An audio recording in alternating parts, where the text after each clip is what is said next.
왜 어떤 사람은 애쓰지 않아도 재물이 모일까요? 그 사람들에게는 특별한 비밀이 있습니다. 재물을 붙잡으려 하지 않고 마음속 복의 온도를 먼저 높였습니다. 복이란 쌓아 올리는 탑이 아니라 마음속에서 천천히 무르익는 온도이며, 그 온도가 충분해지면 재물은 부르지 않아도 조용히 찾아옵니다. 봄이 오면 꽃이 피듯, 복이 익으면 재물이 흐르듯. 이것이 오늘 밤 우리가 함께 느껴볼 길상천녀경의 진리입니다. 한 어머니가 있습니다. 평생 작은 반찬 가게를 운영해온 분입니다. 새벽 5시면 어김없이 가게 문을 열고 직접 담근 김치며 젓갈을 정갈하게 진열합니다. 화려한 성공은 없었습니다. 큰 돈을 벌거나 사업을 크게 확장한 적도 없습니다. 그런데 신기하게도 이 어머니의 가게는 40년 동안 한 번도 문을 닫은 적이 없고, 필요한 돈은 늘 제때 들어왔으며, 자식 셋을 대학까지 보내고 작은 집도 장만했습니다. 주변 가게들이 경기 탓에 하나둘 사라질 때도, 임대료를 못 내서 쫓겨날 때도 이 작은 반찬 가게만은 조용히 이어져 왔습니다. 어느 날 단골 손님이 물었습니다. 어머니, 장사가 잘 되시나 봐요. 비결이 뭡니까? 어머니는 빙그레 웃으며 말했습니다. 비결은 모르겠고 그저 손님들이 집에서 맛있게 드시는 모습을 상상하면서 반찬을 만들 뿐이에요. 젓갈이 너무 짜면 어르신들 건강에 안 좋을까봐 염도를 줄이고, 김치가 시면 아이들이 안 먹을까봐 신경 쓰고, 그렇게 정성 들여 만들다 보면 하루가 가더라고요. 돈은 나중 일이었습니다. 이 짧은 대화 속에 오늘 밤 우리가 깨달아야 할 첫 번째 비밀이 숨어 있습니다. 재물은 재물을 생각할 때 오지 않습니다. 사람을 먼저 생각할 때, 진심을 먼저 담을 때, 정성을 먼저 쏟을 때, 그 마음이 복이 되어 쌓이고 그 복이 무르익어 재물로 돌아옵니다. 어머니는 손님의 건강을 걱정했고, 그 걱정이 자비가 되었으며, 자비가 복이 되었고, 복이 40년 동안 가게를 지켜준 것입니다. 지금 이 순간 여러분 마음속을 가만히 들여다보십시오. 오늘 하루 동안 여러분은 무엇을 먼저 생각하며 살았습니까? 재물을 먼저 떠올렸습니까? 아니면 사람을 먼저 떠올렸습니까? 손해를 계산했습니까? 아니면 도움을 생각했습니까? 이 질문에 대한 답이 지금 여러분 삶의 재물이 흐르는 속도를 결정하고 있습니다. 길상천녀경에서는 이렇게 말합니다. 복덕이 충만한 곳에 길상천녀가 머무르고, 길상천녀가 머무는 곳에 재물이 끊이지 않는다고 했습니다. 길상천녀는 재물과 풍요를 관장하는 천상의 존재입니다. 그런데 이 천녀는 재물을 구하는 곳에 가지 않습니다. 복을 담는 곳에 찾아갑니다. 조급함이 아니라 평온함에 이끌리고, 욕심이 아니라 자비로움에 머물며, 집착이 아니라 내려놓음에 깃듭니다. 그렇다면 복은 무엇이고 어떻게 익어가는 것일까요? 복을 이해하려면 먼저 복이 무엇이 아닌지를 알아야 합니다. 복은 하늘에서 떨어지는 행운이 아닙니다. 복은 로또 당첨 같은 우연이 아닙니다. 복은 밖에서 주어지는 선물이 아니라 안에서 익어가는 온도입니다. 마치 방 안의 온도가 올라가면 얼음이 저절로 녹듯이, 마음속 복의 온도가 올라가면 막혔던 재물의 길이 저절로 열립니다. 그 온도를 높이는 것이 바로 선한 마음이고 자비로운 행동이며 감사하는 태도입니다. 어느 작은 동네에 두 이웃이 살았습니다. 한 분은 매일 아침 동네 어귀를 쓸었습니다. 낙엽이 떨어지면 비지를 하고 눈이 오면 골목길 눈을 치우고 가로등이 나가면 구청에 신고했습니다. 아무도 시키지 않았지만 그냥 했습니다. 지나가는 사람들이 안전하게 걸었으면 좋겠다는 마음, 그것뿐이었습니다. 다른 한 분은 늘 바빴습니다. 부업을 알아보고 투자처를 찾아다니고 돈 버는 강의를 듣고 쉬는 날도 없이 일했습니다. 10년이 흘렀습니다. 동네를 쓸던 분은 특별히 부자가 되지는 않았지만 삶이 편안해졌습니다. 이웃들이 먼저 도와주고 좋은 일거리가 자연스럽게 연결되고 필요한 순간에 필요한 사람이 나타났습니다.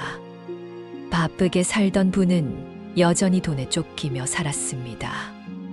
더 벌어도 더 모자랐고 더 모아도 더 불안했습니다. 무엇이 달랐을까요? 한 분은 마음의 온도를 높였고 한 분은 마음의 속도만 높였습니다. 온도가 올라가면 복이 익지만 속도만 빨라지면 복은 타버립니다.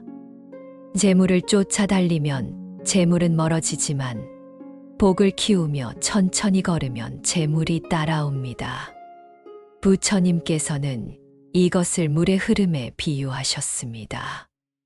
물은 높은 곳에서 낮은 곳으로 흐르는데 낮은 곳은 억지로 물을 끌어당기지 않아도 물이 저절로 모이게 되어 있습니다. 겸손한 마음, 비우는 마음, 낮아지는 마음이 바로 그 낮은 곳이며 그런 마음에는 복이 흘러들고 재물이 고입니다. 반대로 교만한 마음, 채우려는 마음, 높아지려는 마음은 물이 흐를 수 없는 산 꼭대기와 같아서 아무리 애써도 복이 머물지 않고 재물이 고이지 않습니다. 지금 잠시 숨을 고르며 자신의 마음을 살펴보십시오. 들숨에는 겸손함을, 날숨에는 교만함을 내보내십시오. 들숨에는 감사를, 날숨에는 불평을 흘려보내십시오. 이 호흡 하나하나가 마음의 온도를 올리는 작은 불씨가 되고 그 불씨가 모여 복이라는 따뜻한 온기가 됩니다. 복이 익어가는 과정에는 4단계가 있습니다.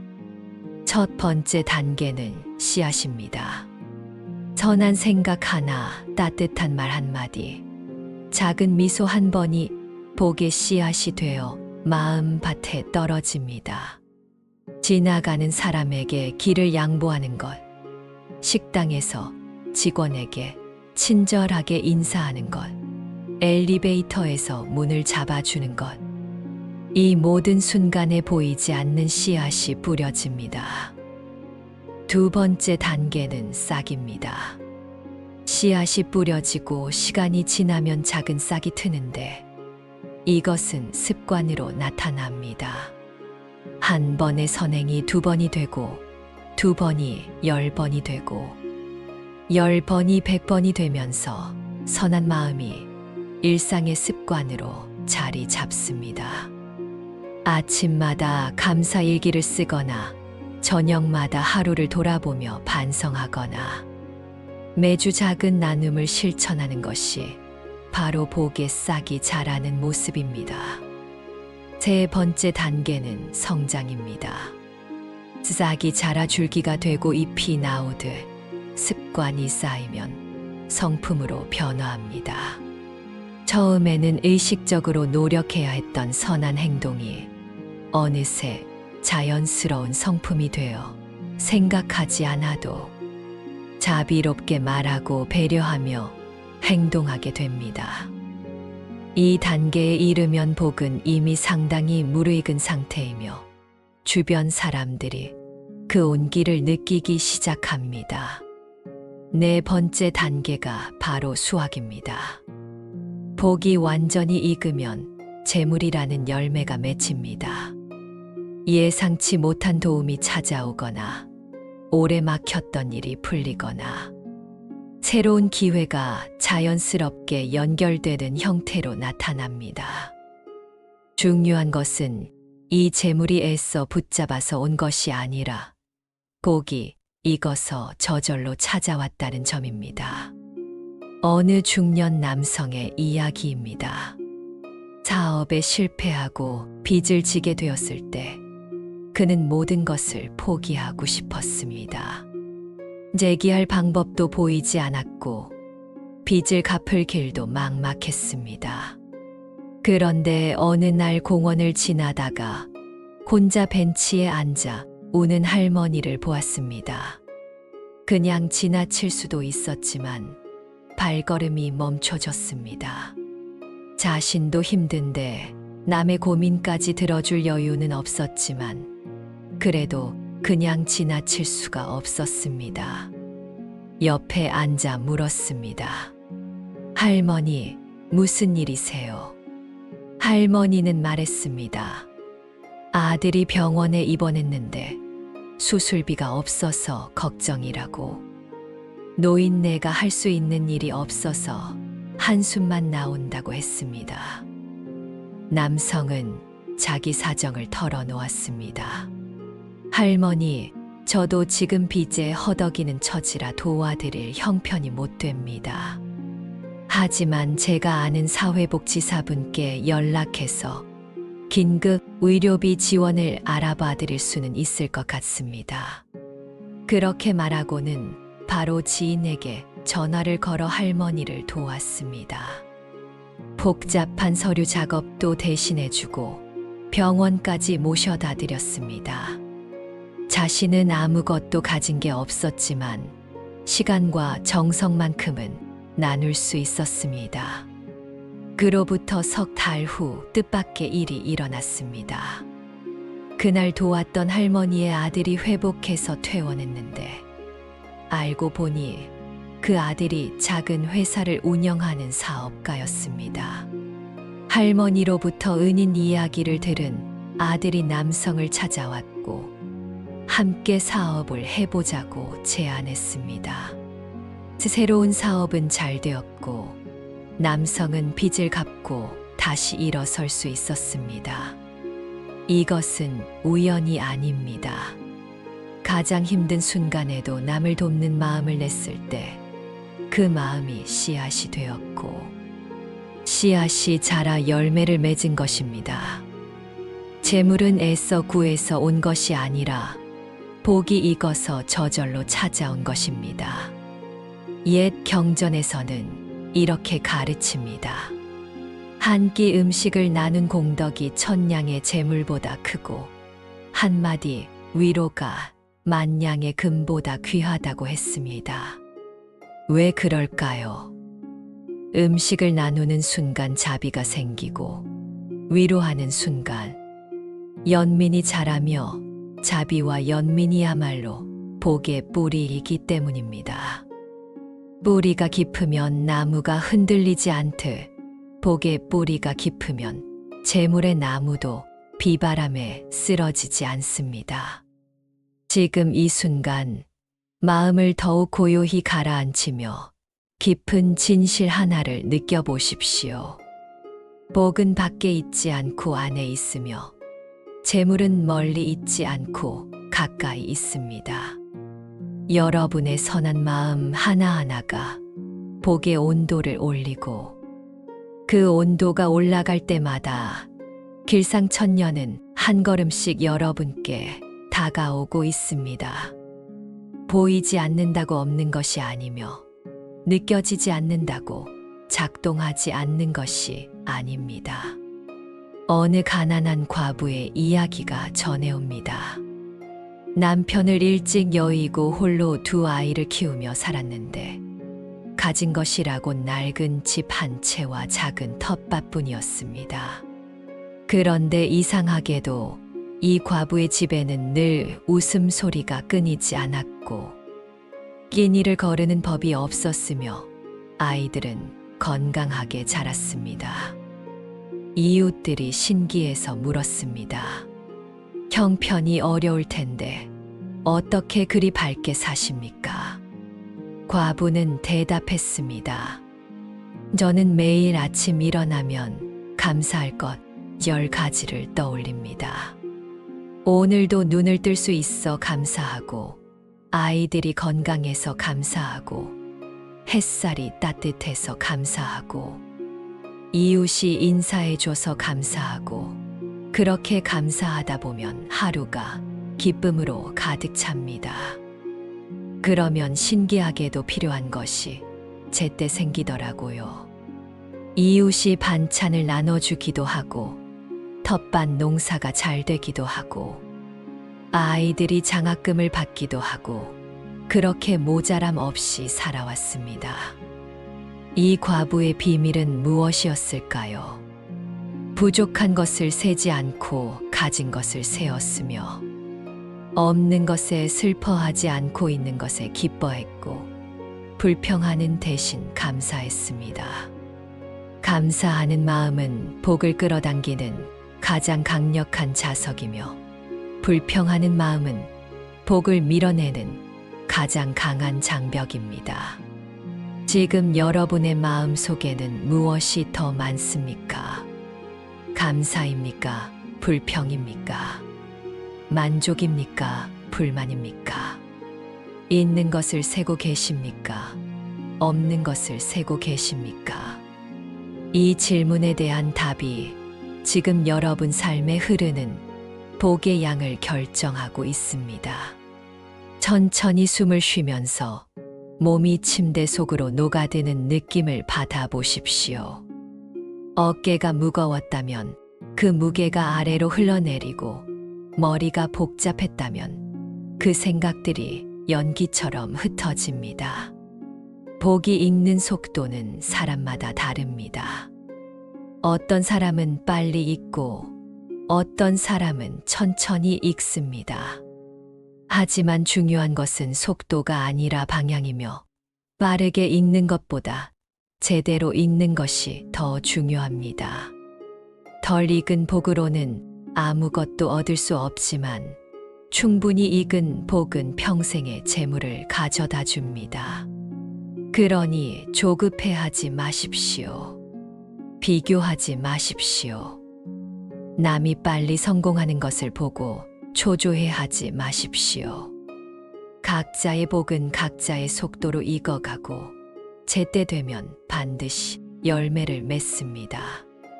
부처님께서는 이것을 농사의 법칙이라 말씀하셨습니다. 봄에 씨를 뿌리고 여름에 가꾸고 가을에 거두는데, 봄에 씨를 뿌렸다고 여름에 수확할 수는 없으며, 여름에 제대로 가꾸지 않으면 가을에 거둘 것도 없습니다. 복도 똑같아서 지금 선한 마음을 낸다고 내일 당장 재물이 오지는 않지만, 선한 마음이 쌓이고 쌓여서 복이 되고, 그 복이 충분히 익었을 때 재물은 자연스럽게 흘러듭니다. 억지로 당기지 않아도, 조바심 내지 않아도 때가 되면 찾아오는 것입니다. 오늘 밤 여러분이 이 말씀을 듣는 것 자체가 이미 복을 쌓는 일입니다. 부처님 말씀을 귀 기울여 듣는 것, 진리를 마음에 새기는 것, 선한 가르침을 받아들이는 것, 이 모든 순간에 복의 씨앗이 뿌려지고 있습니다. 지금 이 순간에도 여러분 마음밭에는 보이지 않는 씨앗이 떨어지고 있습니다. 그런데 신기한 것이 있습니다. 이 씨앗은 낮보다 밤에 더 빨리 자란다는 사실입니다. 왜 그럴까요? 잠든 사이 우리 안에서는 어떤 일이 벌어지는 걸까요? 식물학자들이 밝혀낸 놀라운 사실이 있습니다. 씨앗은 낮보다 밤에 더 활발하게 뿌리를 내린다고 합니다. 낮의 햇빛은 지상의 싹을 키우지만 밤의 어둠은 땅속 뿌리를 깊게 만들며 보이지 않는 밤의 성장이 보이는 낮의 열매를 가능하게 합니다. 인간도 정확히 똑같습니다. 낮에 뿌린 선업의 씨앗은 밤에 뿌리를 내리고 잠든 사이 복의 뿌리가 깊어져서 흔들림 없는 복덕이 되며 겉으로는 아무 변화가 없어 보여도 땅속 깊이 뿌리가 자라고 있습니다. 혹시 이런 경험을 해보신 적 있으십니까? 온종일 재물 걱정으로 머리가 무겁고 마음이 답답했는데 그날 밤 유난히 깊이 잠들었더니 다음 날 아침 예상치 못한 좋은 소식이 들려온 경험 말입니다. 누군가가 잊고 있던 돈을 갚아왔다거나 생각지도 못한 곳에서 작은 수입이 생겼다거나 아니면 마음이 편안해지니 일이 술술 풀려서 자연스럽게 여유가 생기는 그런 일 말입니다. 이것은 우연이 아닙니다. 여러분이 잠든 사이 길상천녀께서 조용히 다가와 복을 채워 넣으신 결과입니다. 낮 동안 우리는 끊임없이 움직이고 분주하며 이것과 저것을 구분하고 비교하며 가진 것과 없는 것을 헤아리며 마음을 소진시킵니다. 특히 재물에 대한 생각은 낮 동안 우리 마음을 가장 무겁게 짓누르는 짐이 되어 이달 생활비는 충분할까가 걱정하고 예상치 못한 지출이 생기면 어쩌나 불안해하며 자식들에게 보탤 것이 없어 미안해하고 노후 준비가 부족한 것은 아닌가 초조해합니다. 하지만 밤이 되면 모든 것이 달라집니다. 어둠이 찾아오면 낮 동안 그토록 선명하게 보이던 구분들이 조용히 사라지기 시작하는데 어둠 속에서는 화려한 집과 소박한 집이 같아 보이고 값비싼 옷과 낡은 옷이 구별되지 않으며 많이 가진 사람과 적게 가진 사람의 차이조차 희미해집니다. 바로 이 무분별의 시간, 모든 경계가 녹아내리는 이 고요한 순간에 길상천녀께서는 움직이기 시작하십니다. 길상천녀경에는 이런 가르침이 있습니다. 길상은 평등한 마음에 깃들고 차별하는 마음에서는 멀어진다고 했으며 밤은 모든 차별이 사라지는 평등의 시간이기에 길상이 가장 활발하게 움직이는 때라고 하셨습니다. 이 말씀의 뜻을 깊이 들여다보면 우리가 낮 동안 재물을 얻지 못하는 이유가 능력이 부족해서도 아니고 노력이 모자라서도 아니며 바로 차별하는 마음, 비교하는 마음, 집착하는 마음 때문이라는 것을 알 수 있습니다. 내가 저 사람보다 적게 가졌다고 생각하면 마음이 조급해지고 이만큼은 꼭 벌어야 한다고 집착하면 마음이 긴장되며 잃을까봐 두려워하면 마음이 경직되는데 바로 이 조급함과 긴장과 경직이 재물이 들어올 문을 꽉 막아버립니다. 향을 생각해 보십시오. 향은 틈만 있으면 어디든 스며들어 방 안 가득 퍼져나가지만 문과 창문이 완전히 밀폐된 방에는 아무리 좋은 향이라도 한 가닥 연기조차 들어갈 수 없으며 오히려 밖에서만 맴돌다가 흩어져 사라집니다. 재물도 정확히 이와 같아서 우리의 긴장과 집착이 마음의 문을 꽉 닫아버리면 아무리 복이 가까이 와 있어도 들어올 방법이 없고 반대로 마음의 문이 조금만 열려 있어도 복은 향처럼 자연스럽게 스며들어 우리 삶 전체를 채웁니다. 그렇다면 밤에는 왜 이 문이 저절로 열리는 것일까요? 잠이 든다는 것은 단순히 의식이 꺼지는 것이 아니라 낮 동안 꽉 쥐고 있던 모든 것을 놓는 훈련이며 통제하려던 마음을 내려놓고 우주의 흐름에 자신을 맡기는 항복입니다. 깨어 있을 때는 아무리 놓으려 해도 완전히 놓을 수 없는데 내일 걱정을 잠시 내려놓았다 싶으면 다음 달 걱정이 고개를 들고 한 가지 집착을 놓았다 싶으면 또 다른 집착이 생겨나며 마음이라는 것이 쉬지 않고 무언가를 붙들고 있으려 합니다.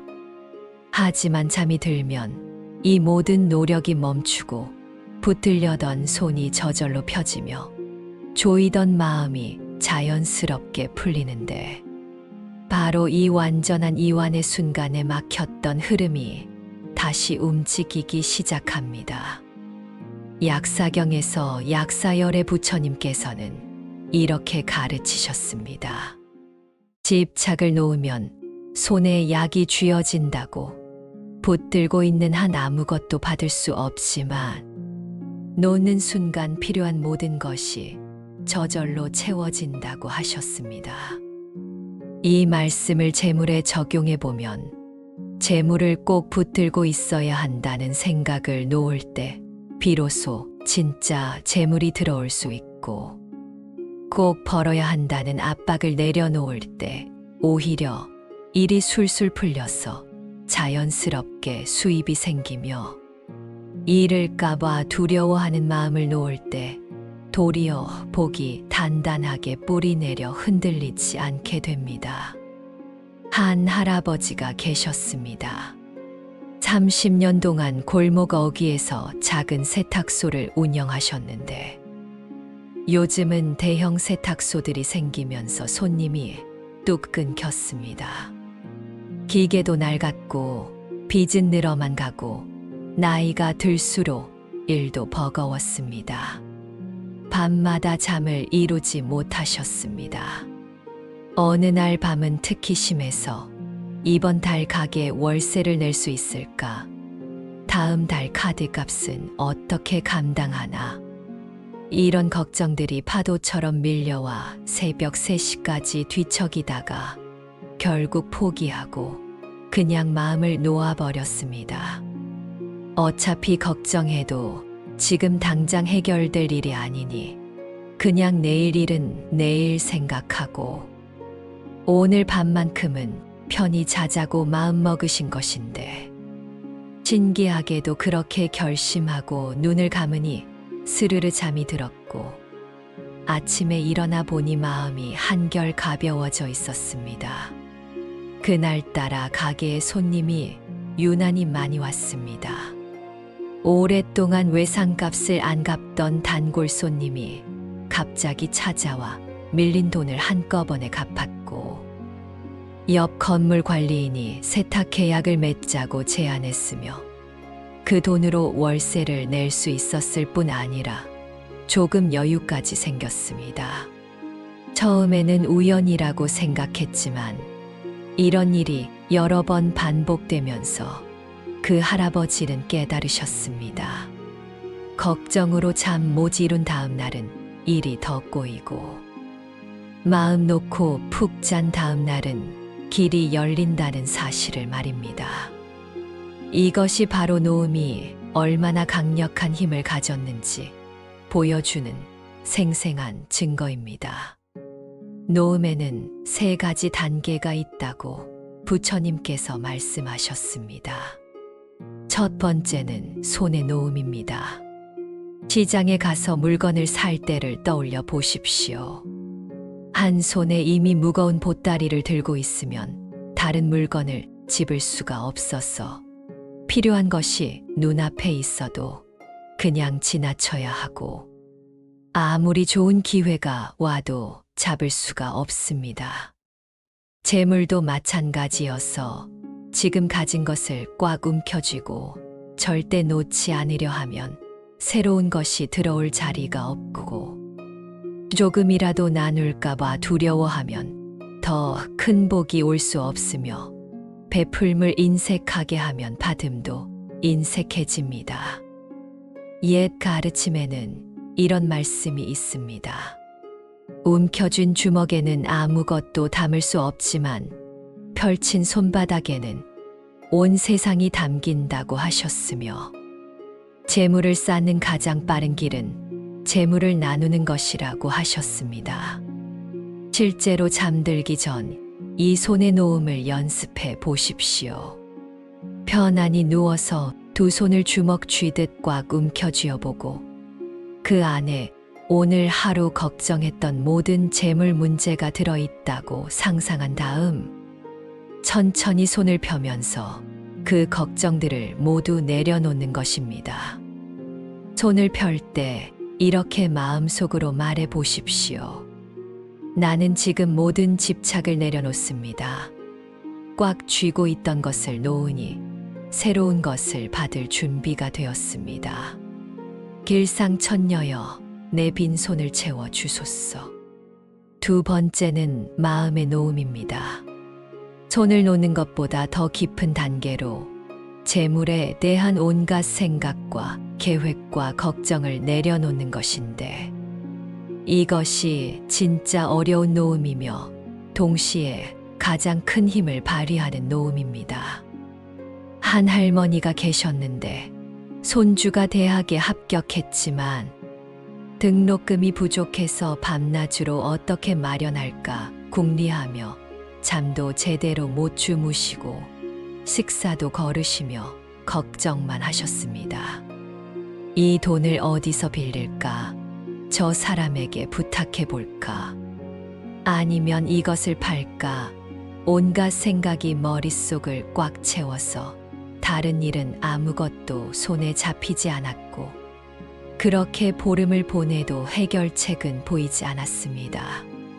그런데 어느 날 문득 깨달았습니다. 이렇게 걱정만 하고 있어봐야 문제가 해결되지 않으니 차라리 부처님께 맡기고 마음을 놓자고 결심하신 것인데, 그날 밤 처음으로 편히 주무실 수 있었고, 다음 날 아침 맑은 정신으로 일어나니 새로운 아이디어가 떠올랐습니다. 오랫동안 연락하지 않던 옛 친구에게 전화를 해보자는 생각이 문득 든 것인데, 전화를 해보니 그 친구도 마침 도움이 필요한 일이 있어서 서로 돕기로 했고, 그 일을 하면서 자연스럽게 등록금을 마련할 수 있었습니다. 법화경에서 관세음보살님께서는 이렇게 약속하셨습니다. 무거운 짐을 진 사람이 그 짐을 내려놓고 나를 부르면 내가 대신 그 짐을 져주겠다고 하셨으며, 마음의 짐을 내려놓는 순간 보살의 도움이 저절로 찾아온다고 하셨습니다. 재물 걱정에는 5가지 종류가 있다고 부처님께서 말씀하셨는데, 첫째는 부족함에 대한 걱정이고, 둘째는 잃음에 대한 두려움이며, 셋째는 비교에서 오는 초조함이고, 넷째는 미래에 대한 불안이며, 다섯째는 자식에 대한 염려입니다. 이 5가지 걱정을 놓는 방법은 각각 다른데, 부족함의 걱정은 감사로 놓고, 잃음의 두려움은 신뢰로 놓으며, 비교의 초조함은 자족으로 놓고, 미래의 불안은 현재에 집중함으로 놓으며, 자식 염려는 놓아줌으로 놓습니다. 지금 이 순간 여러분이 가장 무거운 걱정 하나를 떠올려 보시고 그것을 잠시 내려놓는다고 상상해 보십시오. 그 걱정이 구름처럼 마음에서 떠올라 멀리 흘러가고 그 자리에 가벼움과 평안이 찾아오는 것을 느껴보십시오. 세 번째는 미래의 놀붐입니다. 가장 깊은 단계의 놓음으로 내일에 대한 계획까지도 내려놓고 오직 지금 이 순간만을 사는 것입니다. 옛 경전에는 이런 말씀이 있습니다. 과거는 이미 지나갔으니 붙들 수 없고 미래는 아직 오지 않았으니 걱정해도 소용없으며 오직 지금 이 순간만이 진짜 실제하고 우리가 살 수 있는 유일한 시간이라는 것입니다. 잠드는 순간은 어떤 의미일까요? 잠은 가장 완벽한 현재이며 과거도 미래도 없이 오직 지금만 존재하는 순수한 시간이고 그래서 가장 강력하게 복이 쌓이는 때입니다. 잠들 때는 내일 걱정을 할 수 없고 어제 후회도 할 수 없으며 오직 지금 이 순간 쉬는 것만 가능한데 바로 이 순수한 현재 속에서 길상천녀께서는 가장 편안하게 머무르시며 복을 채워 넣으십니다. 호흡이 잔잔한 파도처럼 밀려왔다 물러가는 것을 느껴보십시오. 파도가 밀려올 때 평온이 함께 오고 파도가 물러갈 때 걱정도 함께 나갑니다. 길상천녀경에는 길상천녀께서 머무시는 9가지 조건이 나오는데 이것을 세 묶음으로 나누어 살펴보겠습니다. 첫 번째 묶음은 마음의 준비입니다. 고요함, 청결함, 비움이 필요합니다. 고요함이란 무엇일까요? 길상천녀께서는 시끄럽고 분주한 곳을 피하시고 고요하고 평온한 곳을 찾아 머무르시는데 밤의 정막이야말로 가장 완벽한 고요함이며 잠든 사람의 마음이야말로 가장 깊은 평온입니다. 낮 동안 우리 마음은 수많은 소리로 가득합니다. 해야 할 일의 목소리, 걱정의 속삭임, 욕망의 외침, 두려움의 울림이 쉴 새 없이 들려와서 마음이 조용할 틈이 없습니다. 하지만 잠들면 이 모든 소리가 잠잠해지고 마음의 호수가 거울처럼 고요해지는데 바로 이 고요한 호수 위에 길상천녀께서 달빛처럼 내려앉으십니다. 청결함이란 무엇일까요? 이것은 몸의 청결이 아니라 마음의 청결을 뜻하는데 탐욕과 분노와 어리석음이 씻겨 나간 깨끗한 마음을 말하며 잠은 자연스럽게 마음을 씻어주는 목욕과 같습니다. 낮 동안 쌓인 온갖 번뇌들이 잠을 자는 동안 조금씩 녹아내리고 집착했던 것들이 저절로 손에서 떨어져 나가며 화났던 마음도 슬펐던 마음도 서서히 가라앉았어. 아침에 일어나면 한결 맑아진 마음으로 새 하루를 맞이할 수 있습니다. 비움이란 무엇일까요? 길상천녀께서는 가득 찬 곳에는 들어갈 수 없고 비어있는 곳에만 머무실 수 있는데 옹기를 생각해 보십시오. 옹기 속에 된장을 담으려면 먼저 옹기를 비워야 하고 비워진 옹기에 재료를 넣어야 시간이 지나면서 발효되어 깊은 맛이 납니다. 마음도 똑같아서 온갖 생각과 걱정으로 가득 차 있으면 복이 들어올 자리가 없지만 잠들면서 모든 것을 비우면 그 빈 공간에 길상천녀께서 복을 채워 넣으시고 그 복이 밤새 익어가서 아침이 되면 한층 깊어진 복덕이 됩니다. 두 번째 묶음은 마음의 자세입니다. 감사함, 자비로움, 신뢰가 필요합니다. 감사함이란 무엇일까요? 감사하는 마음이 있는 곳에 길상이 깃들고 불평하는 마음이 있는 곳에서는 길상이 떠나가는데 잠들기 전 오늘 하루를 돌아보며 감사할 일을 떠올리는 것만으로도 길상천녀를 맞이하는 준비가 됩니다. 아무리 힘든 하루였어도 감사할 것은 있으며 건강하게 하루를 살았고 따뜻한 잠자리가 있으며 내일을 기대할 수 있다는 것만으로도 충분히 감사할 일입니다. 자비로움이란 무엇일까요?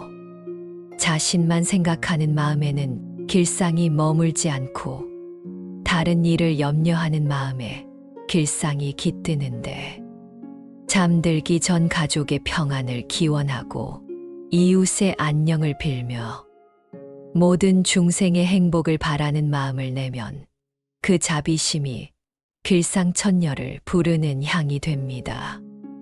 신뢰란 무엇일까요?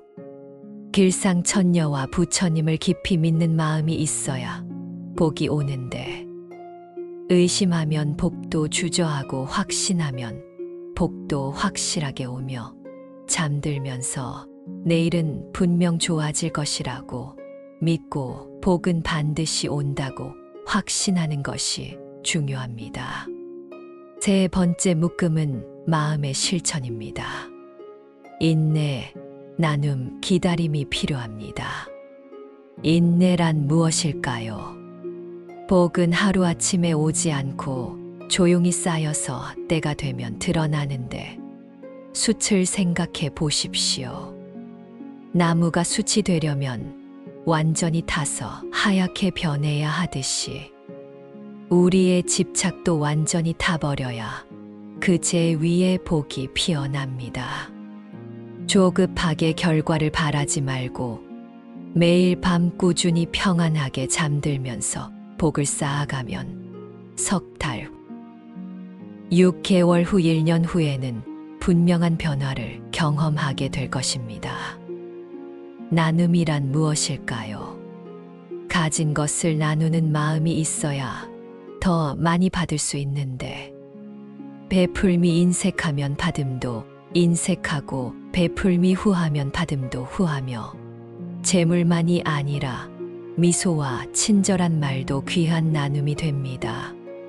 기다림이란 무엇일까요? 달이 차오르는 것을 보십시오. 초승달은 거의 보이지 않지만 분명히 차오르고 있으며 보름달이 되기까지 매일 밤 조금씩 커져서 마침내 완전한 원이 됩니다. 복도 이와 같아서 처음에는 보이지 않아도 분명히 쌓이고 있으며 매일 밤 조금씩 차올라서 때가 되면 보름달처럼 완전한 복으로 드러나니 지금 당장 보이지 않는다고 조급해하지 말고 달이 차오르듯 기다리십시오. 이 9가지 조건이 갖춰지면 길상천녀께서 여러분의 마음에 틀림없이 머무르시며 한번 머무르기 시작하면 쉽게 떠나지 않고 계속 머물면서 복을 쌓아가십니다. 이제 오늘 밤을 위한 구체적인 방법을 말씀드리겠습니다. 잠자리에 누우시면 먼저 온몸의 긴장을 천천히 풀어주시는데 발끝부터 시작해서 종아리, 허벅지, 배, 가슴, 어깨, 팔, 손, 목, 얼굴까지 하나하나 의식하며 힘을 빼주십시오. 그런 다음 오늘 하루를 조용히 돌아보며 감사한 일 3가지를 떠올리는데 아주 작은 것이라도 좋으니 진심으로 감사했던 순간을 기억하십시오. 다음으로 재물에 대한 모든 걱정을 하나씩 내려놓는데 각각의 걱정을 구름처럼 상상하며 그것이 멀리 떠나가도록 보내주시고 마지막 걱정까지 모두 보낸 후에는 텅 빈 하늘 같은 마음이 되십시오. 그리고 마음속으로 조용히 말씀하십시오. 길상천녀님 오늘 밤 제 마음에 머물러 주시고 제 잠이 복이 되게 하시며 내일 아침 평안으로 깨어나게 해주소서. 이렇게 간단한 기도만으로도 충분하며 화려한 말이나 복잡한 의식은 필요 없고 오직 진심 어린 마음 하나면 길상천녀께서는 반드시 응답하십니다.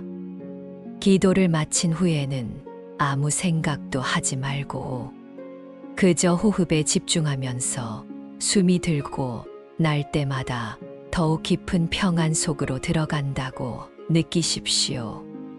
이렇게 하루하루 반복하면 10일쯤 지났을 때 첫 번째 변화를 느낄 것인데, 잠이 깊어지고 아침에 일어날 때 마음이 가벼워지며 하루가 조금씩 수월해지는 것을 경험하게 됩니다. 20일쯤 되면 두 번째 변화가 오는데, 재물에 대한 걱정이 눈에 띄게 줄어들고 작은 일들이 술술 풀리기 시작하며 예상치 못한 곳에서 도움이 오는 일들이 생깁니다. 30일이 되면 세 번째 변화가 찾아오는데, 이제는 평안이 자연스러워지고 길상천녀와의 연결이 확실해지며 재물의 흐름이 안정되어 더 이상 큰 걱정을 하지 않게 됩니다. 부처님께서 말씀하셨습니다. 모든 중생이 평안하기를, 모든 가정에 복이 넘치기를, 모든 이의 재물 근심이 사라지기를, 이 세상 모든 어머니와 아버지가 편안한 잠을 주무시기를 간절히 기원한다고 하셨습니다. 이 기원은 지금 이 순간에도 여러분을 향하고 있으며 부처님의 자비와 길상천녀의 가호가 여러분을 감싸고 있고, 여러분이 잠드는 순간부터 깨어나는 순간까지 한시도 떠나지 않고 함께 하십니다. 여러분의 가족을 떠올려 보십시오. 사랑하는 자녀들과 소중한 손주들, 오랜 세월 동고동락한 반려자를 생각하면서 그들 모두가 평안하고 재물 걱정 없이 살기를 바라는 마음을 내십시오. 그 마음이 바로 자비이며 그 자비가 길상천녀를 부르는 가장 강력한 주문이고, 여러분 한 사람의 평안이 가족 전체로 퍼져나가 모두를 복되게 만듭니다. 평안한 마음으로 잠드십시오. 수면 속에서도 복은 계속 자라고, 고요한 밤에도 길상천녀는 여러분 곁을 지킵니다. 꿈 속에서도 복의 온도는 유지되며, 깊은 잠 속에서도 재물의 길은 조용히 열려갑니다. 오늘 밤은 애쓰지 않아도 되는 밤입니다. 재물을 붙잡으려 긴장하지 않아도, 복을 서둘러 구하지 않아도 모든 것은 제때 이루어집니다. 복이 익으면 재물은 저절로 찾아오고, 마음이 평온하면 길상천녀는 저절로 머뭅니다. 조용히 자연스럽게 여러분에게 흘러듭니다. 그러니 편안히 쉬십시오. 깊은 잠 속에서 복을 키우고 고요한 호흡 속에서 재물운을 열어가십시오. 내일 아침 눈을 뜨면 오늘보다 조금 더 평온한 마음으로 하루를 시작할 수 있을 것이고, 그 평온함이 복이 되어 쌓이고, 그 복이 언젠가 재물이 되어 여러분 삶을 가득 채울 것입니다. 믿으십시오.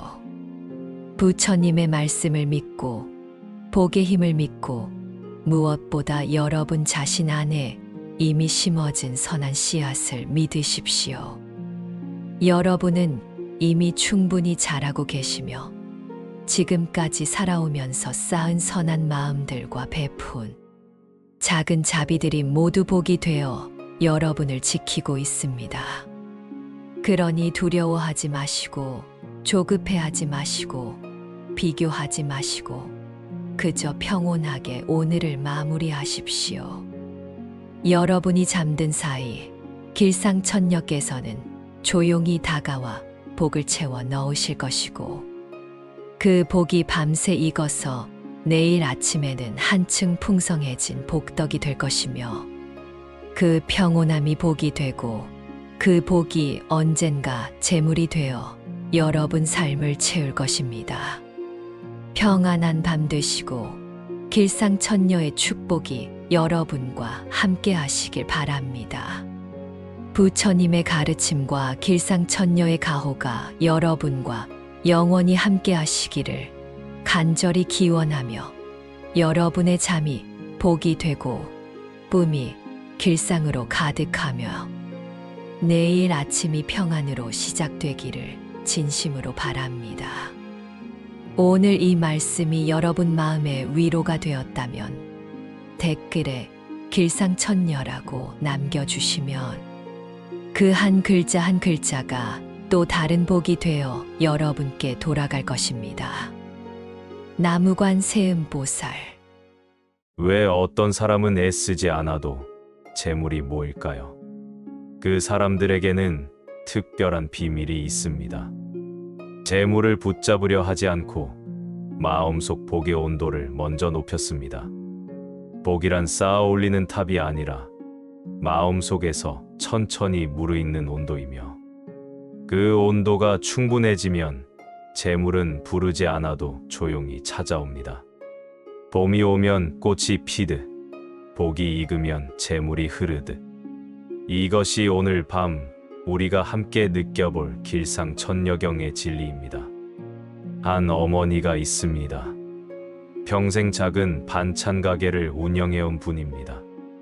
새벽 5시면 어김없이 가게 문을 열고 직접 담근 김치며 젓갈을 정갈하게 진열합니다. 화려한 성공은 없었습니다. 큰 돈을 벌거나 사업을 크게 확장한 적도 없습니다. 그런데 신기하게도 이 어머니의 가게는 40년 동안 한 번도 문을 닫은 적이 없고, 필요한 돈은 늘 제때 들어왔으며, 자식 셋을 대학까지 보내고 작은 집도 장만했습니다. 주변 가게들이 경기 탓에 하나둘 사라질 때도, 임대료를 못 내서 쫓겨날 때도 이 작은 반찬 가게만은 조용히 이어져 왔습니다. 어느 날 단골 손님이 물었습니다. 어머니, 장사가 잘 되시나 봐요. 비결이 뭡니까? 어머니는 빙그레 웃으며 말했습니다. 비결은 모르겠고, 그저 손님들이 집에서 맛있게 드시는 모습을 상상하면서 단찬을 만들 뿐이에요. 젓갈이 너무 짜면 어르신들 건강에 안 좋을까봐 염도를 줄이고, 김치가 시면 아이들이 안 먹을까봐 신경 쓰고, 그렇게 정성 들여 만들다 보면 하루가 가더라고요. 돈은 나중 일이었습니다. 이 짧은 대화 속에 오늘 밤 우리가 깨달아야 할 첫 번째 비밀이 숨어 있습니다. 재물은 재물을 생각할 때 오지 않습니다. 사람을 먼저 생각할 때, 진심을 먼저 담을 때, 정성을 먼저 쏟을 때, 그 마음이 복이 되어 쌓이고 그 복이 무르익어 재물로 돌아옵니다. 어머니는 손님의 건강을 걱정했고, 그 걱정이 자비가 되었으며, 자비가 복이 되었고, 복이 40년 동안 가게를 지켜준 것입니다. 지금 이 순간 여러분 마음속을 가만히 들여다보십시오.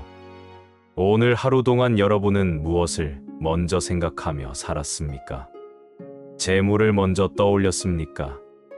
아니면 사람을 먼저 떠올렸습니까? 돈해를 계산했습니까? 아니면 도움을 생각했습니까? 이 질문에 대한 답이 지금 여러분 삶의 재물이 흐르는 속도를 결정하고 있습니다. 길상천녀경에서는 이렇게 말합니다. 복덕이 충만한 곳에 길상천녀가 머무르고, 길상천녀가 머무는 곳에 재물이 끊이지 않는다고 했습니다. 길상천녀는 재물과 풍요를 관장하는 천상의 존재입니다.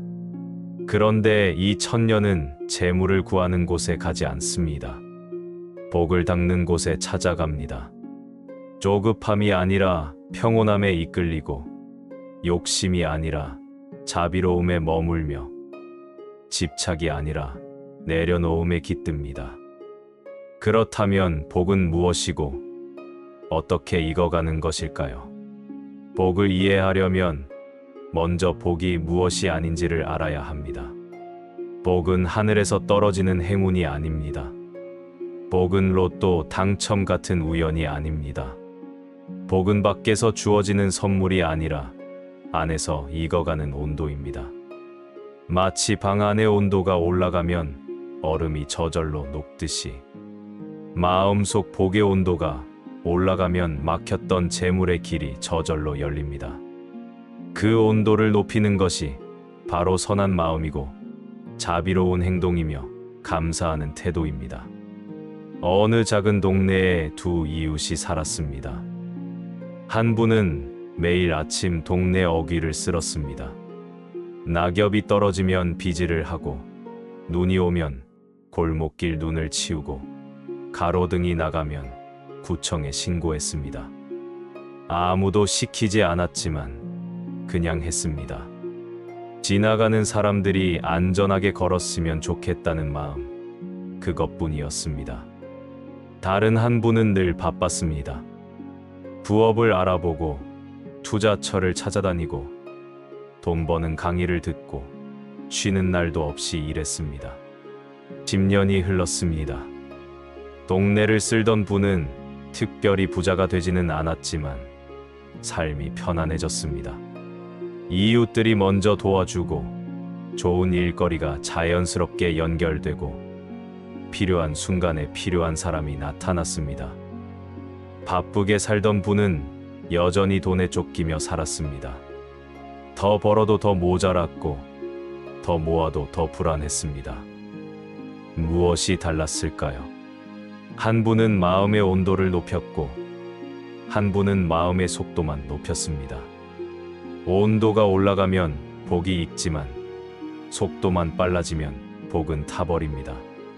재물을 쫓아 달리면 재물은 멀어지지만 복을 키우며 천천히 걸으면 재물이 따라옵니다.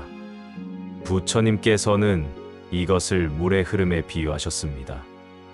물은 높은 곳에서 낮은 곳으로 흐르는데 낮은 곳은 억지로 물을 끌어당기지 않아도 물이 저절로 모이게 되어 있습니다.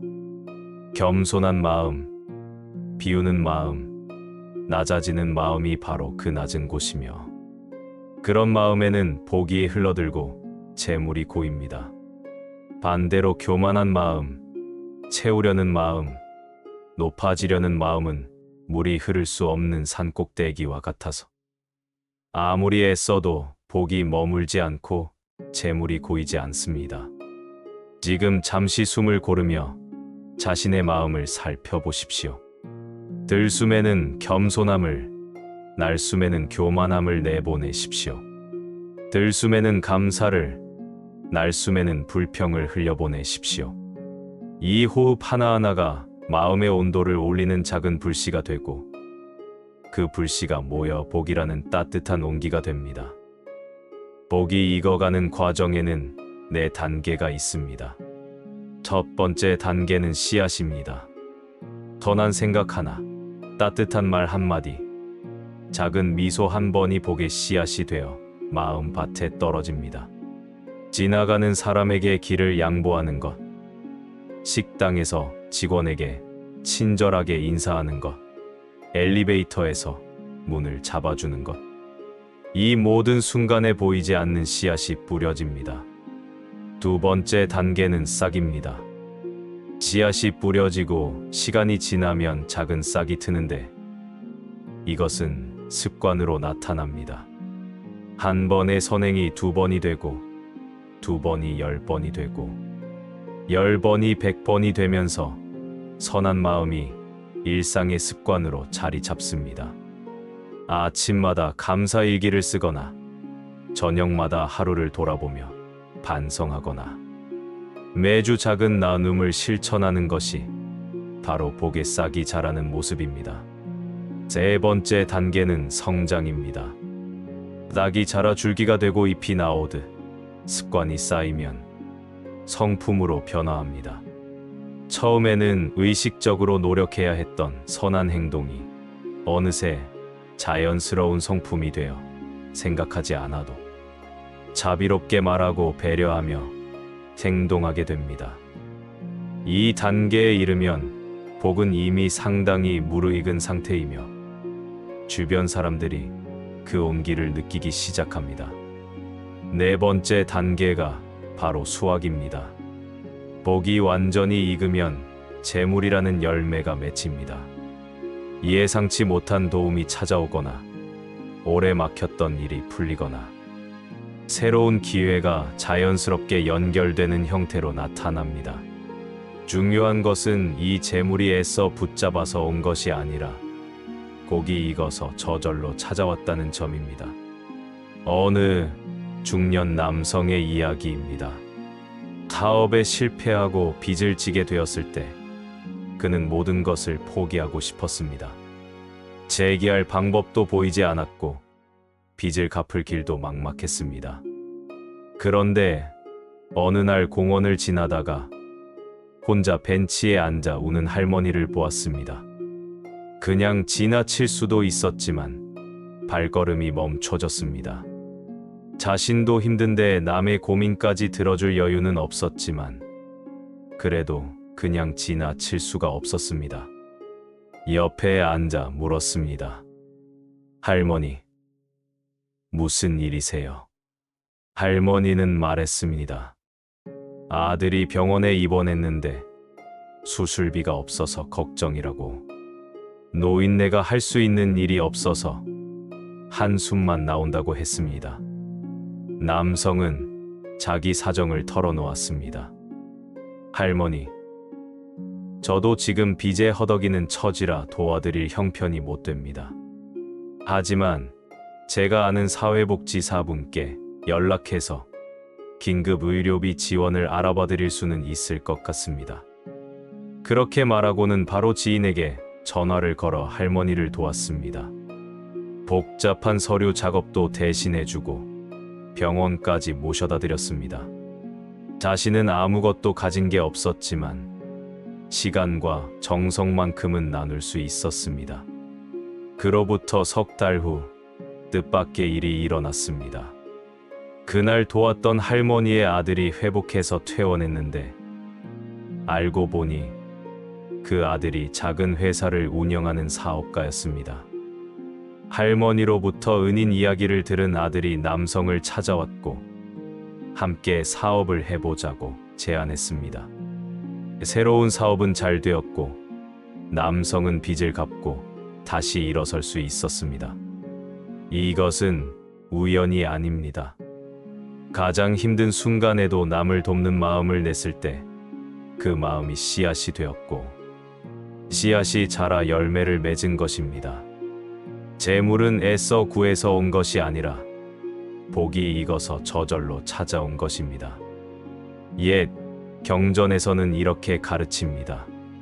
한 끼 음식을 나눈 공덕이 천 양의 재물보다 크고 한마디 위로가 만 양의 금보다 귀하다고 했습니다. 왜 그럴까요? 음식을 나누는 순간 자비가 생기고 위로하는 순간 연민이 자라며 자비와 연민이야말로 복의 뿌리이기 때문입니다. 뿌리가 깊으면 나무가 흔들리지 않듯 복의 뿌리가 깊으면 재물의 나무도 비바람에 쓰러지지 않습니다. 지금 이 순간 마음을 더욱 고요히 가라앉히며 깊은 진실 하나를 느껴보십시오. 복은 밖에 있지 않고 안에 있으며 재물은 멀리 있지 않고 가까이 있습니다. 여러분의 선한 마음 하나하나가 복의 온도를 올리고 그 온도가 올라갈 때마다 길상천년은 한 걸음씩 여러분께 다가오고 있습니다. 보이지 않는다고 없는 것이 아니며 느껴지지 않는다고 작동하지 않는 것이 아닙니다. 어느 가난한 과부의 이야기가 전해옵니다. 남편을 일찍 여의고 홀로 두 아이를 키우며 살았는데 가진 것이라곤 낡은 집 한 채와 작은 텃밭뿐이었습니다. 그런데 이상하게도 이 과부의 집에는 늘 웃음소리가 끊이지 않았고 기린이를 거르는 법이 없었으며 아이들은 건강하게 자랐습니다. 이웃들이 신기해서 물었습니다. 형편이 어려울 텐데 어떻게 그리 밝게 사십니까? 과부는 대답했습니다. 저는 매일 아침 일어나면 감사할 것 10가지를 떠올립니다. 오늘도 눈을 뜰 수 있어 감사하고 아이들이 건강해서 감사하고 햇살이 따뜻해서 감사하고 이웃이 인사해줘서 감사하고 그렇게 감사하다 보면 하루가 기쁨으로 가득 찹니다. 그러면 신기하게도 필요한 것이 제때 생기더라고요. 이웃이 반찬을 나눠주기도 하고 텃밭 농사가 잘 되기도 하고 아이들이 장학금을 받기도 하고 그렇게 모자람 없이 살아왔습니다. 이 과부의 비밀은 무엇이었을까요? 부족한 것을 세지 않고 가진 것을 세었으며 없는 것에 슬퍼하지 않고 있는 것에 기뻐했고 불평하는 대신 감사했습니다. 감사하는 마음은 복을 끌어당기는 가장 강력한 자석이며 불평하는 마음은 복을 밀어내는 가장 강한 장벽입니다. 지금 여러분의 마음 속에는 무엇이 더 많습니까? 감사입니까? 불평입니까? 만족입니까? 불만입니까? 있는 것을 세고 계십니까? 없는 것을 세고 계십니까? 이 질문에 대한 답이 지금 여러분 삶에 흐르는 복의 양을 결정하고 있습니다.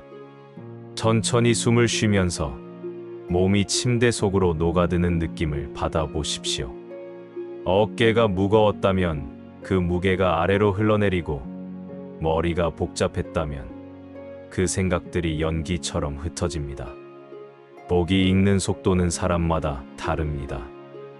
어떤 사람은 빨리 익고 어떤 사람은 천천히 익습니다.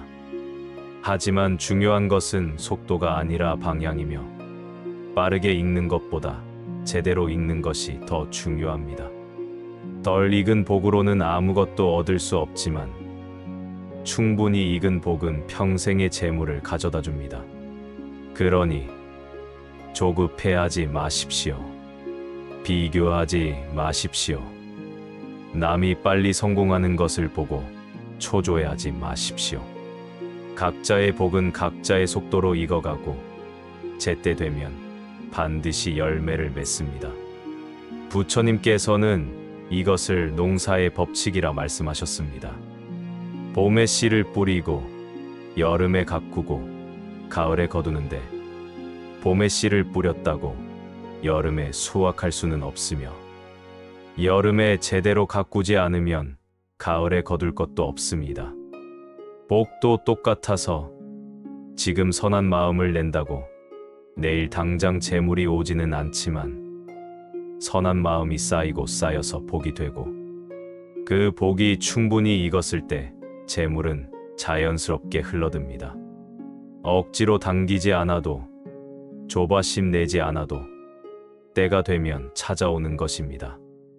오늘 밤 여러분이 이 말씀을 듣는 것 자체가 이미 복을 쌓는 일입니다. 부처님 말씀을 귀 기울여 듣는 것, 진리를 마음에 새기는 것, 선한 가르침을 받아들이는 것, 이 모든 순간에 복의 씨앗이 뿌려지고 있습니다. 지금 이 순간에도 여러분 마음밭에는 보이지 않는 씨앗이 떨어지고 있습니다. 그런데 신기한 것이 있습니다. 이 씨앗은 낮보다 밤에 더 빨리 자란다는 사실입니다. 왜 그럴까요? 잠든 사이 우리 안에서는 어떤 일이 벌어지는 걸까요? 식물학자들이 밝혀낸 놀라운 사실이 있습니다. 씨앗은 낮보다 밤에 더 활발하게 뿌리를 내린다고 합니다. 낮의 햇빛은 지상의 싹을 키우지만 밤의 어둠은 땅속 뿌리를 깊게 만들며 보이지 않는 밤의 성장이 보이는 낮의 열매를 가능하게 합니다. 인간도 정확히 똑같습니다. 낮에 뿌린 선업의 씨앗은 밤에 뿌리를 내리고 잠든 사이 복의 뿌리가 깊어져서 흔들림 없는 복덕이 되며 겉으로는 아무 변화가 없어 보여도 땅속 깊이 뿌리가 자라고 있습니다. 혹시 이런 경험을 해보신 적 있으십니까? 온종일 재물 걱정으로 머리가 무겁고 마음이 답답했는데 그날 밤 유난히 깊이 잠들었더니 다음날 아침 예상치 못한 좋은 소식이 들려온 경험 말입니다.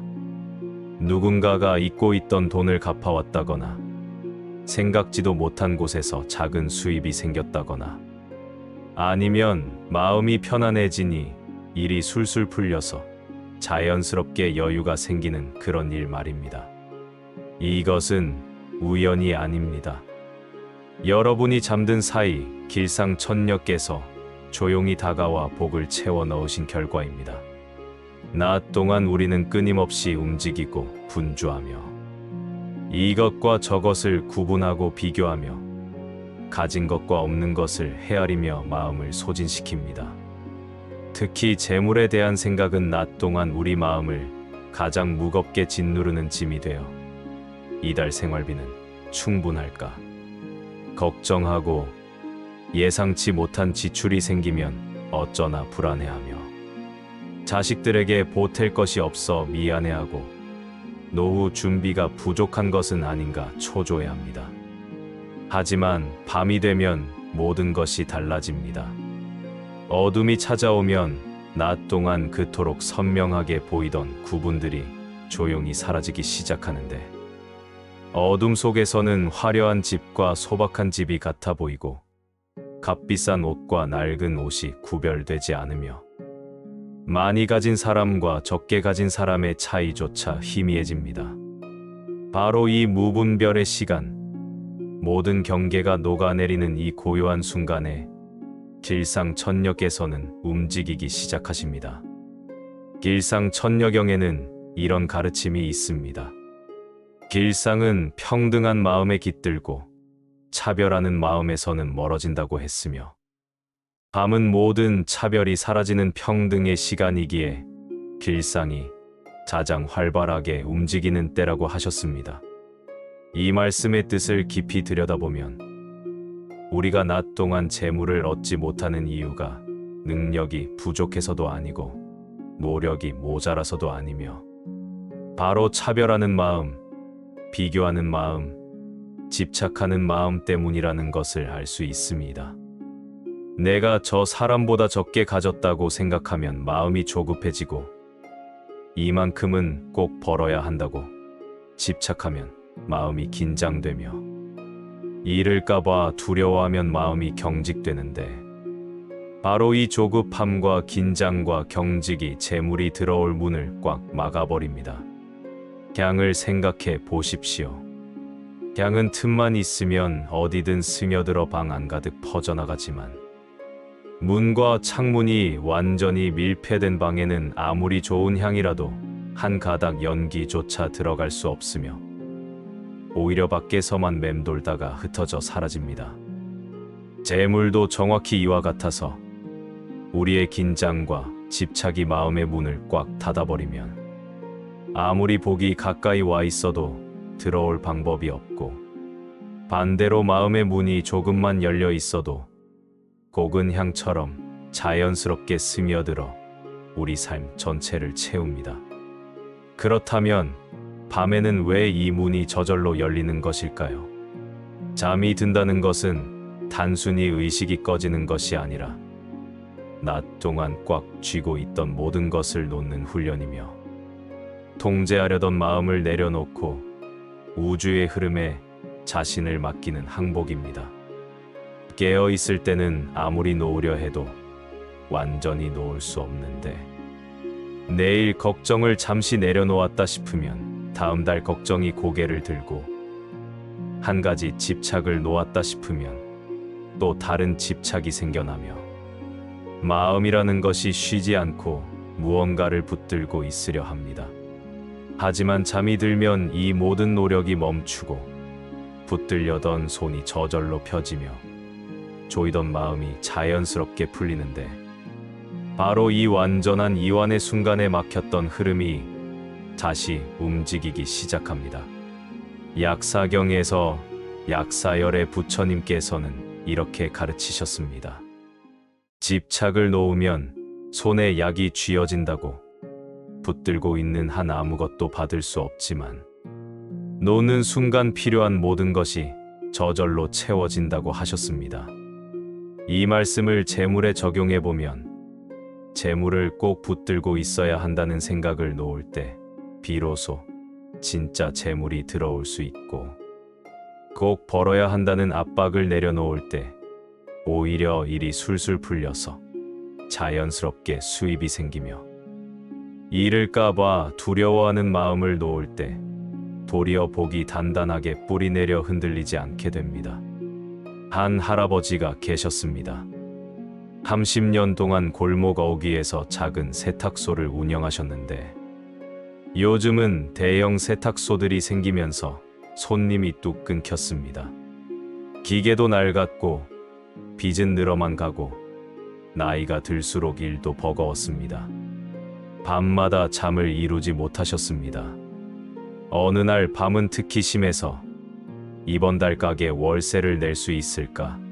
다음 달 카드값은 어떻게 감당하나?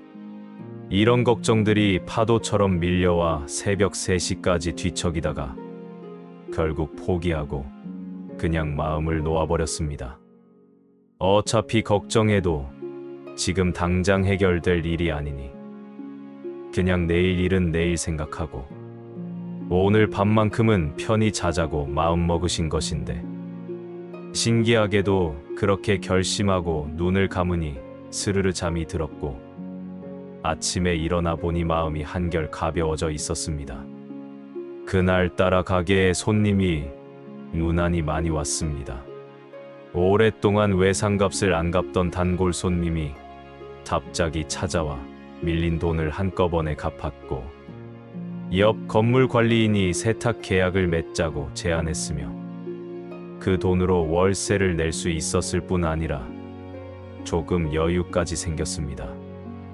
처음에는 우연이라고 생각했지만 이런 일이 여러 번 반복되면서 그 할아버지는 깨달으셨습니다. 걱정으로 잠 못 이룬 다음 날은 일이 더 꼬이고 마음 놓고 푹 잔 다음 날은 길이 열린다는 사실을 말입니다. 이것이 바로 노움이 얼마나 강력한 힘을 가졌는지 보여주는 생생한 증거입니다. 노움에는 3가지 단계가 있다고 부처님께서 말씀하셨습니다.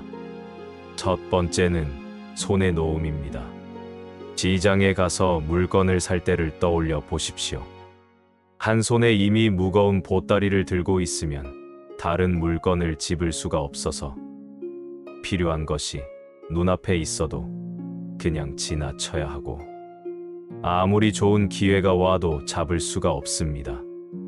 재물도 마찬가지여서 지금 가진 것을 꽉 움켜쥐고 절대 놓지 않으려 하면 새로운 것이 들어올 자리가 없고 조금이라도 나눌까 봐 두려워하면 더 큰 복이 올 수 없으며 베풀물 인색하게 하면 다듬도 인색해집니다. 옛 가르침에는 이런 말씀이 있습니다. 움켜쥔 주먹에는 아무것도 담을 수 없지만 털친 손바닥에는 온 세상이 담긴다고 하셨으며 재물을 쌓는 가장 빠른 길은 재물을 나누는 것이라고 하셨습니다. 실제로 잠들기 전 이 손의 노움을 연습해 보십시오. 편안히 누워서 두 손을 주먹 쥐듯 꽉 움켜쥐어 보고 그 안에 오늘 하루 걱정했던 모든 재물 문제가 들어 있다고 상상한 다음 천천히 손을 펴면서 그 걱정들을 모두 내려놓는 것입니다. 손을 펼 때 이렇게 마음속으로 말해 보십시오. 나는 지금 모든 집착을 내려놓습니다. 꽉 쥐고 있던 것을 놓으니 새로운 것을 받을 준비가 되었습니다. 길상천녀여 내 빈 손을 채워주소서. 두 번째는 마음의 노움입니다. 돈을 놓는 것보다 더 깊은 단계로 재물에 대한 온갖 생각과 계획과 걱정을 내려놓는 것인데 이것이 진짜 어려운 노움이며 동시에 가장 큰 힘을 발휘하는 노움입니다. 한 할머니가 계셨는데 손주가 대학에 합격했지만 등록금이 부족해서 밤낮으로 어떻게 마련할까 궁리하며 잠도 제대로 못 주무시고 식사도 거르시며 걱정만 하셨습니다. 이 돈을 어디서 빌릴까? 저 사람에게 부탁해 볼까? 아니면 이것을 팔까? 온갖 생각이 머릿속을 꽉 채워서 다른 일은 아무것도 손에 잡히지 않았고 그렇게 보름을 보내도 해결책은 보이지 않았습니다. 그런데 어느 날 문득 깨달았습니다. 이렇게 걱정만 하고 있어봐야 문제가 해결되지 않으니 차라리 부처님께 맡기고 마음을 놓자고 결심하신 것인데, 그날 밤 처음으로 편히 주무실 수 있었고, 다음 날 아침 맑은 정신으로 일어나니 새로운 아이디어가 떠올랐습니다. 오랫동안 연락하지 않던 옛 친구에게 전화를 해보자는 생각이 문득 든 것인데, 전화를 해보니 그 친구도 마침 도움이 필요한 일이 있어서 서로 돕기로 했고, 그 일을 하면서 자연스럽게 등록금을 마련할 수 있었습니다. 법화경에서 관세음보살님께서는 이렇게 약속하셨습니다. 무거운 짐을 진 사람이 그 짐을 내려놓고 나를 부르면 내가 대신 그 짐을 져주겠다고 하셨으며, 마음의 짐을 내려놓는 순간 보살의 도움이 저절로 찾아온다고 하셨습니다. 재물 걱정에는 5가지 종류가 있다고 부처님께서 말씀하셨는데, 첫째는 부족함에 대한 걱정이고, 둘째는 잃음에 대한 두려움이며, 셋째는 비교에서 오는 초조함이고, 넷째는 미래에 대한 불안이며, 다섯째는 자식에 대한 염려입니다. 이 5가지 걱정을 놓는 방법은 각각 다른데, 부족함의 걱정은 감사로 놓고, 잃음의 두려움은 신뢰로 놓으며, 비교의 초조함은 자족으로 놓고, 미래의 불안은 현재에 집중함으로 놓으며, 자식 염려는 놓아줌으로 놓습니다. 지금 이 순간 여러분이 가장 무거운 걱정 하나를 떠올려 보시고, 그것을 잠시 내려놓는다고 상상해 보십시오. 그 걱정이 구름처럼 마음에서 떠올라 멀리 흘러가고, 그 자리에 가벼움과 평안이 찾아오는 것을 느껴보십시오. 세 번째는 미래의 넓음입니다. 가장 깊은 단계의 놓음으로 내일에 대한 계획까지도 내려놓고 오직 지금 이 순간만을 사는 것입니다. 옛 경전에는 이런 말씀이 있습니다. 과거는 이미 지나갔으니 붙들 수 없고, 미래는 아직 오지 않았으니 걱정해도 소용없으며, 오직 지금 이 순간만이 진짜 실제하고 우리가 살 수 있는 유일한 시간이라는 것입니다. 잠드는 순간은 어떤 의미일까요? 잠은 가장 완벽한 현재이며, 과거도 미래도 없이 오직 지금만 존재하는 순수한 시간이고, 그래서 가장 강력하게 복이 쌓이는 때입니다. 잠들 때는 내일 걱정을 할 수 없고, 어제 후회도 할 수 없으며, 오직 지금 이 순간 쉬는 것만 가능한데, 바로 이 순수한 현재 속에서 길상천녀께서는 가장 편안하게 머무르시며 곡을 채워 넣으십니다. 호흡이 잔잔한 파도처럼 밀려왔다 물러가는 것을 느껴보십시오.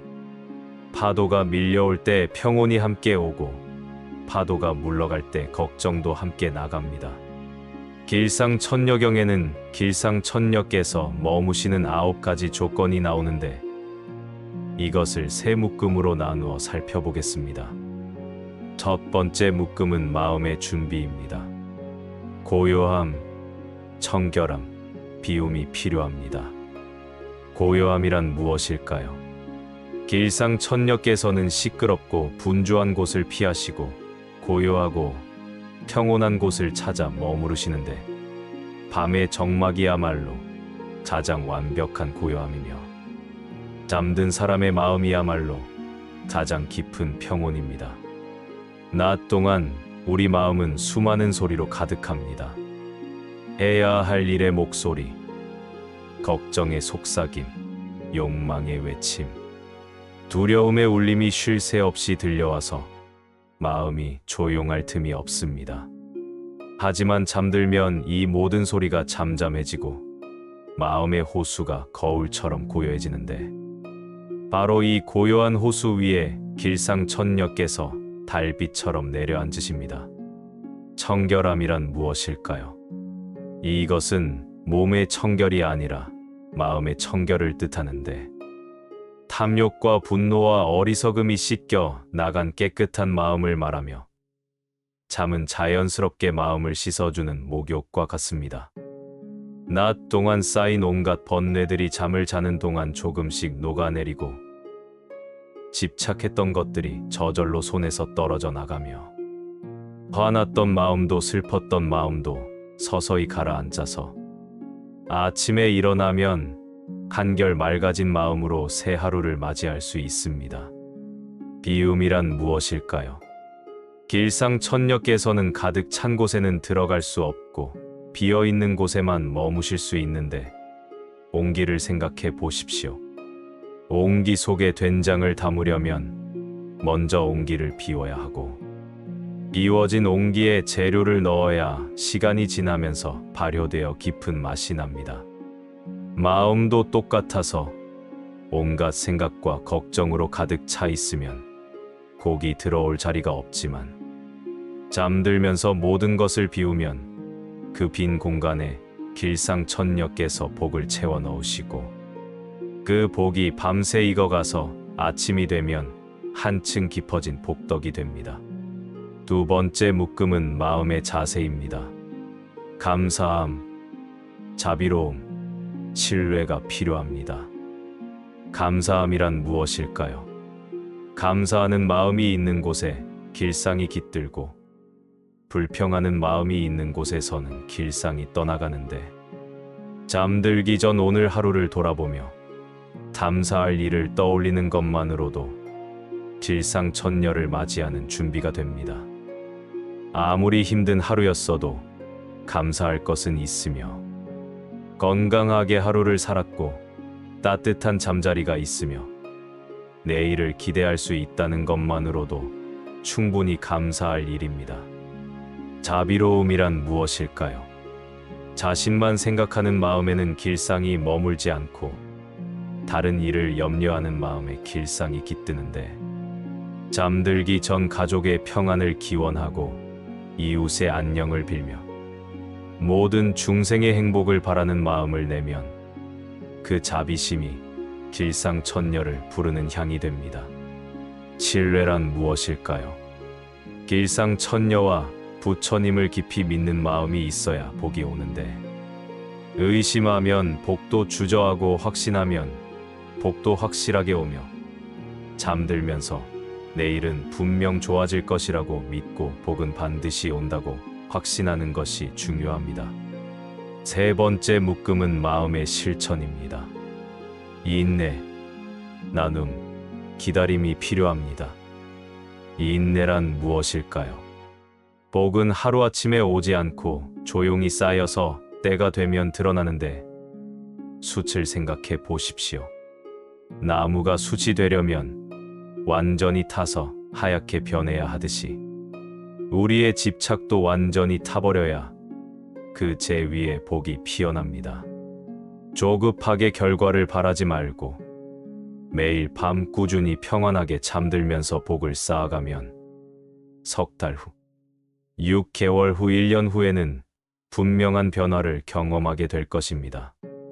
나눔이란 무엇일까요? 가진 것을 나누는 마음이 있어야 더 많이 받을 수 있는데 베풀미 인색하면 받음도 인색하고 베풀미 후하면 받음도 후하며 재물만이 아니라 이소와 친절한 말도 귀한 나눔이 됩니다. 기다림이란 무엇일까요? 달이 차오르는 것을 보십시오. 초승달은 거의 보이지 않지만 분명히 차오르고 있으며 보름달이 되기까지 매일 밤 조금씩 커져서 마침내 완전한 원이 됩니다. 복도 이와 같아서 처음에는 보이지 않아도 분명히 쌓이고 있으며 매일 밤 조금씩 차올라서 때가 되면 보름달처럼 완전한 복으로 드러나니 지금 당장 보이지 않는다고 조급해하지 말고 달이 차오르듯 기다리십시오. 이 9가지 조건이 갖춰지면 길상천녀께서 여러분의 마음에 틀림없이 머무르시며 한번 머무르기 시작하면 쉽게 떠나지 않고 계속 머물면서 복을 쌓아가십니다. 이제 오늘 밤을 위한 구체적인 방법을 말씀드리겠습니다. 잠자리에 누우시면 먼저 온몸의 긴장을 천천히 풀어주시는데 발끝부터 시작해서 종아리, 허벅지, 배, 가슴, 어깨, 팔, 손, 목, 얼굴까지 하나하나 의식하며 힘을 빼주십시오. 그런 다음 오늘 하루를 조용히 돌아보며 감사한 일 3가지를 떠올리는데 아주 작은 것이라도 좋으니 진심으로 감사했던 순간을 기억하십시오. 다음으로 재물에 대한 모든 걱정을 하나씩 내려놓는데 각각의 걱정을 구름처럼 상상하며 그것이 멀리 떠나가도록 보내주시고 마지막 걱정까지 모두 보낸 후에는 텅 빈 하늘 같은 마음이 되십시오. 그리고 마음속으로 조용히 말씀하십시오. 길상천녀님, 오늘 밤 제 마음에 머물러 주시고 제 잠이 복이 되게 하시며 내일 아침 평안으로 깨어나게 해주소서. 이렇게 간단한 기도만으로도 충분하며 화려한 말이나 복잡한 의식은 필요 없고 오직 진심 어린 마음 하나면 길상천녀께서는 반드시 응답하십니다. 기도를 마친 후에는 아무 생각도 하지 말고 그저 호흡에 집중하면서 숨이 들고 날 때마다 더욱 깊은 평안 속으로 들어간다고 느끼십시오.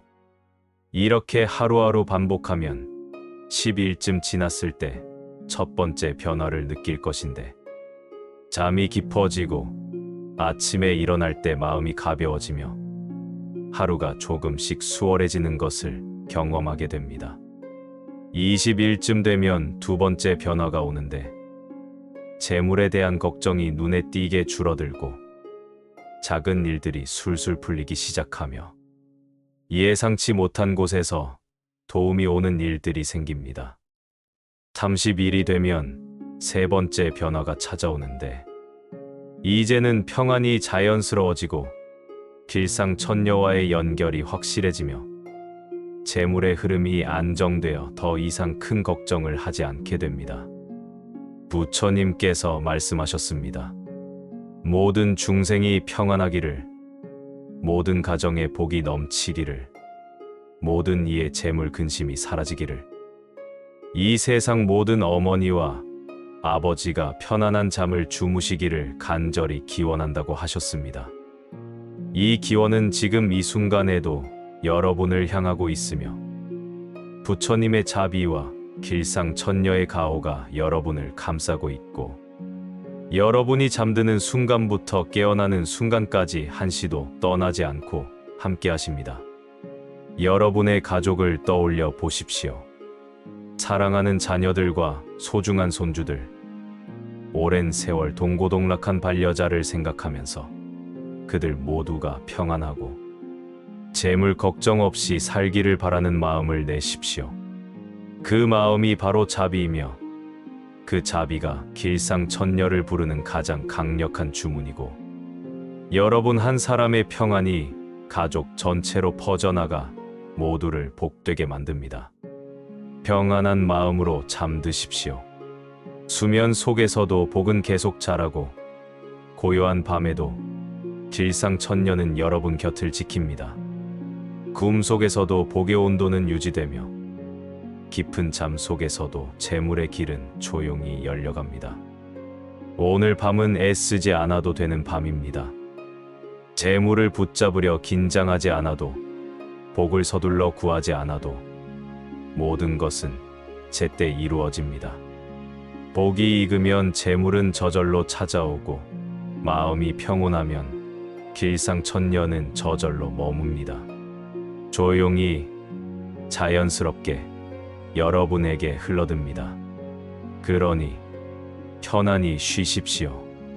깊은 잠 속에서 복을 키우고 고요한 호흡 속에서 재물운을 열어가십시오. 내일 아침 눈을 뜨면 오늘보다 조금 더 평온한 마음으로 하루를 시작할 수 있을 것이고 그 평온함이 복이 되어 쌓이고 그 복이 언젠가 재물이 되어 여러분 삶을 가득 채울 것입니다. 믿으십시오. 부처님의 말씀을 믿고 복의 힘을 믿고 무엇보다 여러분 자신 안에 이미 심어진 선한 씨앗을 믿으십시오. 여러분은 이미 충분히 잘하고 계시며 지금까지 살아오면서 쌓은 선한 마음들과 베푼 작은 자비들이 모두 복이 되어 여러분을 지키고 있습니다. 그러니 두려워하지 마시고 조급해하지 마시고 비교하지 마시고 그저 평온하게 오늘을 마무리하십시오. 여러분이 잠든 사이 길상천녀께서는 조용히 다가와 복을 채워 넣으실 것이고 그 복이 밤새 익어서 내일 아침에는 한층 풍성해진 복덕이 될 것이며 그 평온함이 복이 되고 그 복이 언젠가 재물이 되어 여러분 삶을 채울 것입니다. 평안한 밤 되시고 길상천녀의 축복이 여러분과 함께 하시길 바랍니다. 부처님의 가르침과 길상천녀의 가호가 여러분과 영원히 함께 하시기를 간절히 기원하며 여러분의 잠이 복이 되고 꿈이 길상으로 가득하며 내일 아침이 평안으로 시작되기를 진심으로 바랍니다.